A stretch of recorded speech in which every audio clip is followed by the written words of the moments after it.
आप सभी का स्टडी कॉपीज पे स्वागत है। यहाँ हम बात करेंगे गवर्नर जनरल वायसराय के बारे में। देखिए कुछ एक्स्ट्रा चीज़ें हैं नहीं। गवर्नर को ही एक समय पे गवर्नर जनरल कहा जाने लगा, फिर गवर्नर जनरल को वायसराय कहा जाने लगा, क्योंकि कुछ एक्स्ट्रा चीज़ें इन्हें दे दी गई। एक्स्ट्रा पोजीशन पोस्ट दे दी गई और पावर दे दी गई कि हाँ भैया अब आप जो है आपके पास ज़्यादा पावर है, तो गवर्नर जनरल फिर वायसराय। तो यही सारी चीज़ें हैं। तो चलिए बात करते हैं। क्लाइव के समय में असैनिक तथा सैनिक दोनों सुधार होते हैं। असैनिक मतलब जो सिविल वाले होते हैं, असैनिक मतलब जो सिविल वाले होते हैं, जैसे बाबूगिरी वाला काम है, तो असैनिक सुधार भी हुए हैं और सैनिक सुधार भी हुए हैं। तो असैनिक सुधारों के अंतर्गत क्लाइव ने क्या किया, जो असैनिक सुधार थे उन्होंने निजी व्यापार पर रोक लगा दिया और उपहार नहीं ले सकते आप, उपहार लेना बंद करवा दिया। उपहार मतलब आज की डेट में रिश्वत आप समझ सकते हैं। उस समय उन्होंने उपहार लिख दिया यहाँ पे, तो रिश्वत ही होता था, समझिए बात को।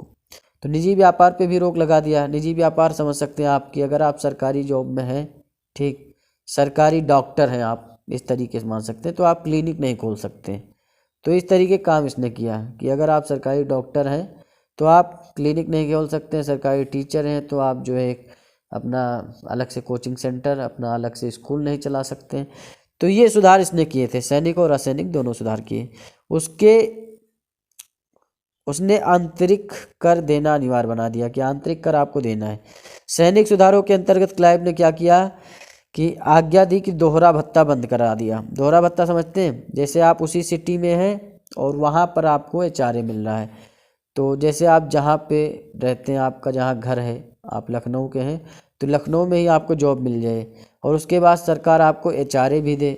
तो उसने क्या किया कि बंगाल बिहार के जो सैनिक थे उनसे कहा कि ऐसा है कि तुम तो यहीं के हो, तो तुम्हें क्यों एचआरए दें, मतलब हाउस रेंट अलाउंस क्यों दें, मतलब दोहरा भत्ता क्यों दें। एचआरए मतलब मैं एग्जाम्पल ले रहा हूँ, एचआरए ने दोहरा भत्ता, तो दोहरा भत्ता उसने बंद करवा दिया। क्लाइव ने आज्ञा दी कि दोहरा भत्ता बंद कर दिया जाए। जनवरी 1766 में इन्होंने दोहरा भत्ता बंद करवा दिया।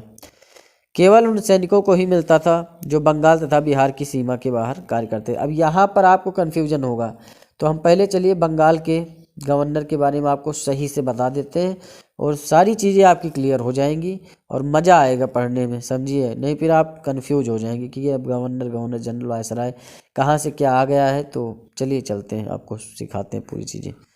यहाँ बंगाल के गवर्नर के बारे में बात करेंगे। सबसे पहले गवर्नर हुए, फिर गवर्नर जनरल हुए, फिर वायसराय हुए। तो जो गवर्नर थे, बंगाल के गवर्नर सबसे पहले बनाए गए, फिर उनकी पोस्ट को हाई रैंक दिया गया तो गवर्नर जनरल कहा जाने लगा, फिर उससे आगे बढ़े तो वायसराय हो गए। इसी तरीके समझ सकते हैं, पोस्ट बढ़ती गई, मान लीजिए यही है। जैसे कि अभी आप समझ सकते हैं, अगर आज की डेट में देखें तो जैसे इलाहाबाद का नाम था प्रयागराज रख दिया गया, ठीक, फैजाबाद का नाम अयोध्या रख दिया गया। तो नाम चेंज हुआ तो क्या हुआ, जैसे अयोध्या में अभी दीपोत्सव का कार्यक्रम बहुत चल रहा है, ठीक ठीक, हर दीपावली को एक नया रिकॉर्ड बनाया जाता है। तो ये होता है कि एडिशनल चीज़ें मिलती चली गई। भाई गवर्नर से गवर्नर जनरल की जब पोस्ट आई ना, तो इनको कुछ और कार्य दे दिए गए, कुछ और चीज़ें जोड़ दी गई उसमें। तो गवर्नर जनरल वायसराय। सबसे पहले आपके बंगाल के गवर्नर आते हैं, तो बंगाल के गवर्नर के बारे में बात करेंगे। बंगाल का प्रथम गवर्नर कौन था, ये क्वेश्चन आता है। बंगाल का अंतिम गवर्नर कौन था, भारत का पहला गवर्नर जनरल कौन था, ये सारी चीज़ें यहाँ बात करेंगे। टेंशन बिल्कुल मत लीजिए, पढ़ाई करते रहिए बस। चलिए बात करते हैं बंगाल के गवर्नर की।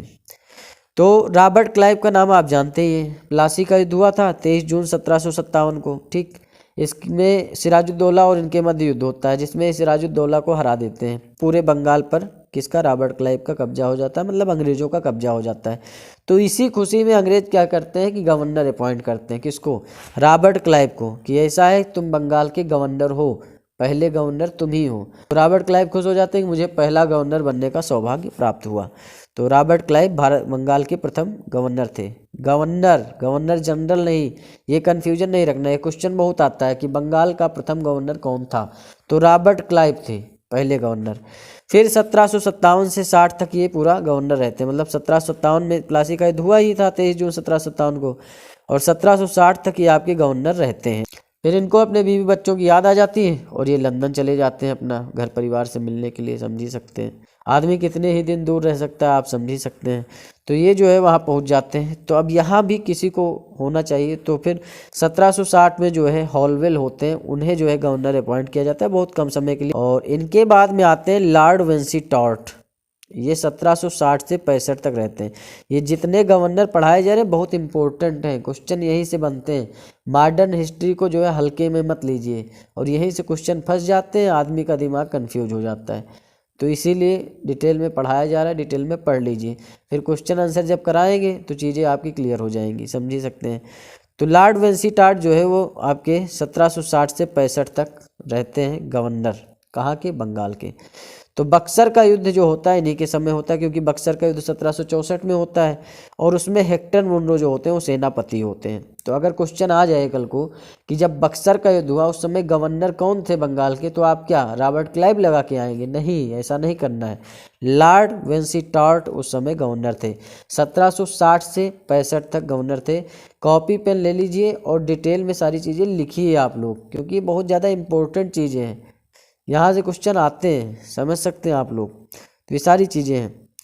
तो लॉर्ड वेंसीटार्ट के समय ही बक्सर का युद्ध होता है। 1765 से 67 में इलाहाबाद की संधि होती है, और फिर 1765 में कौन आ जाता है? देखिए 1760 से 65 तक आपके लॉर्ड वेंसीटार्ट जो हैं। 1765 में फिर लौट आते हैं कौन? आपके रॉबर्ट क्लाइव। होता क्या है भाई, तो अंग्रेज लोग परेशान हो जाते हैं कि प्लासी का युद्ध तो इसने जिता दिया था, तो बक्सर में बहुत जो है फजीहत हो जाती है मामला, लेकिन जीत जाते हैं फिलहाल अंग्रेज। तो मामला यही होता है कि उसे बुलाया जाता है, और 1765 से 67 तक वो जो है कौन, रॉबर्ट क्लाइव जो है अपना गवर्नर रहता है आपके बंगाल का। और 1765 से 67 में जब गवर्नर रहता है, इसी के समय इलाहाबाद की संधि होती है, किसके? रॉबर्ट क्लाइव और शाह आलम द्वितीय के मध्य होती है 1765 में। और श्वेत विद्रोह जो होता है 1766 में होता है। दोहरा भत्ता जो होता है किसका?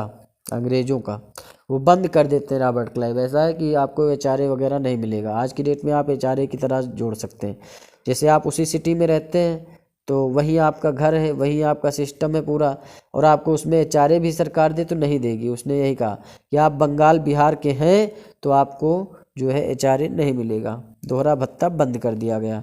जबकि जो बाहर के थे मद्रास साइड के, तो वहाँ के अंग्रेज़ों को दोहरा भत्ता मिलता था लगातार। तो ये सारी चीज़ें थी। तो श्वेत विद्रोह हो जाता है, वो लोग कहते हैं कि ऐसा नहीं होने देंगे, और गिफ्ट वगैरह लेना बंद कर दिया।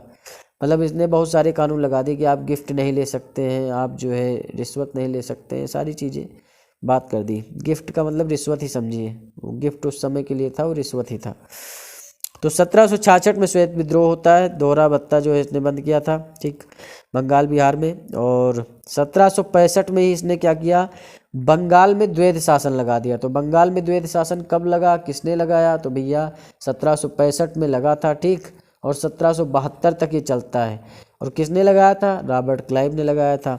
द्वैध शासन का मतलब क्या होता है? द्वैध शासन का मतलब इसी तरीके से समझ सकते हैं कि एक चीज़ पर किसी दो लोगों का हक हो। कैसे? जैसे भाई अब देश चल रहा है आपका, ठीक, भारत चल रहा है, तो मोदी जी वहाँ बैठकर अपना कानून चला रहे हैं, योगी जी आपका जो है यहाँ चला रहे हैं यूपी में। तो आपके ऊपर दोनों लोगों के कानून लगते हैं, ठीक, केंद्र के भी लगते हैं और आपके। अगर आप राष्ट्रद्रोह जैसा कुछ मामला कर देते हैं तो भैया केंद्र देखेगी सब मामला, और अगर आप सिविल में कुछ गड़बड़ी करते हैं तो पुलिस देखेगी। तो इस तरीके से आप समझ सकते हैं। तो यही है कि केंद्र के भी कुछ रूल आपके ऊपर लागू होते हैं, और ज़्यादातर रूल तो केंद्र के ही लागू होते हैं, और स्टेट गवर्नमेंट भी अपनी पॉलिसी आपके ऊपर थोपती है। तो उसी तरीके से जैसे आप घर में भी रहते हैं तो आपके मम्मी पापा की आपके ऊपर चलती है ना, मम्मी कुछ कहती है, पापा कुछ कहते हैं, आपको दोनों को सुनना है बस, ठीक। तो ये तरीका है, दोनों लोगों को आप सुनेंगे, दोनों लोगों को काम करेंगे।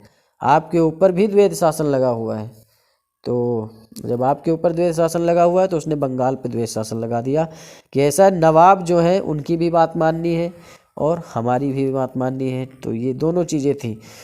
तो 1772 तक चलता है, 1765 से 72 तक द्वैध शासन, समझी गए आप लोग, ठीक। उसके बाद में ये 1765 से 67 तक रहते हैं कौन? Robert Clive.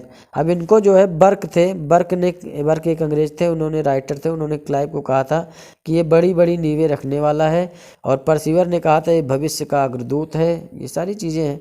बहुत सारे लोगों ने बहुत उसकी तारीफ़ की, क्योंकि भाई युद्ध वगैरह जिता देता था, सब लोग खुश हो जाते थे, समझ ही सकते हैं। उसके बाद वेरे लिस्ट आते हैं, ये 1767 तक रहते हैं, और फिर वेरे लिस्ट आ जाते हैं 1767 से 69 तक। इनके समय में कोई खास काम होता नहीं है, फिलहाल आप इतना समझ सकते हैं।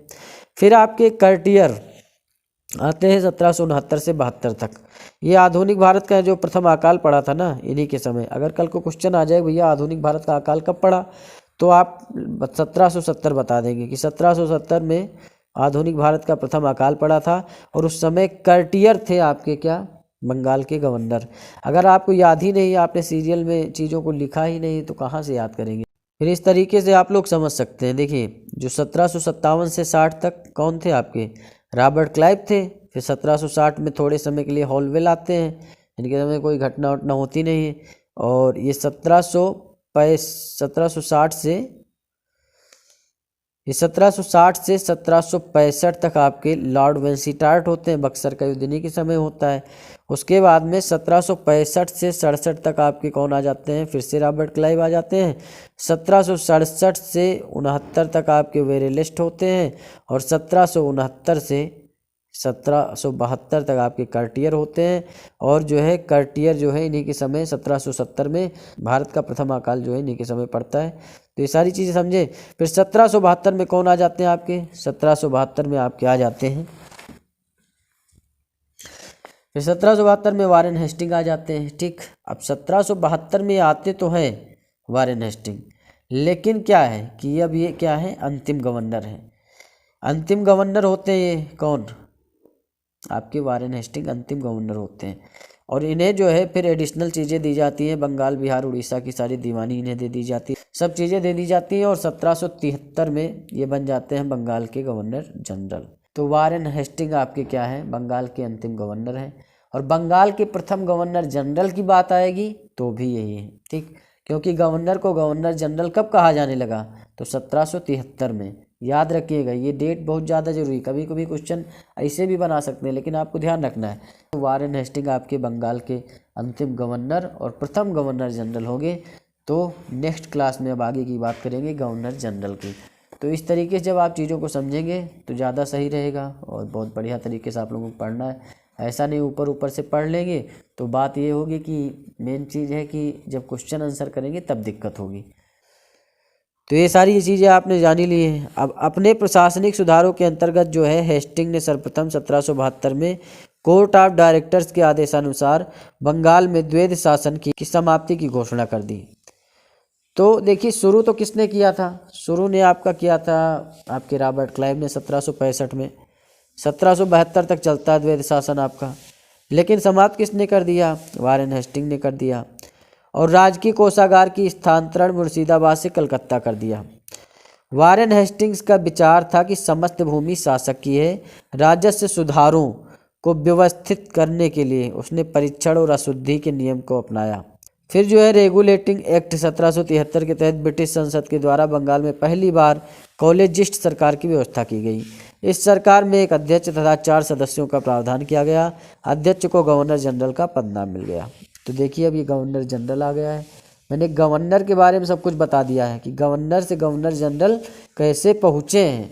तो पहले गवर्नर कौन थे, प्रथम गवर्नर की बात आती है, बंगाल के प्रथम गवर्नर की रॉबर्ट क्लाइव, बंगाल के अंतिम गवर्नर वारेन हेस्टिंग, बंगाल का प्रथम गवर्नर जनरल जो बना वो भी आपका वारेन हेस्टिंग बना है।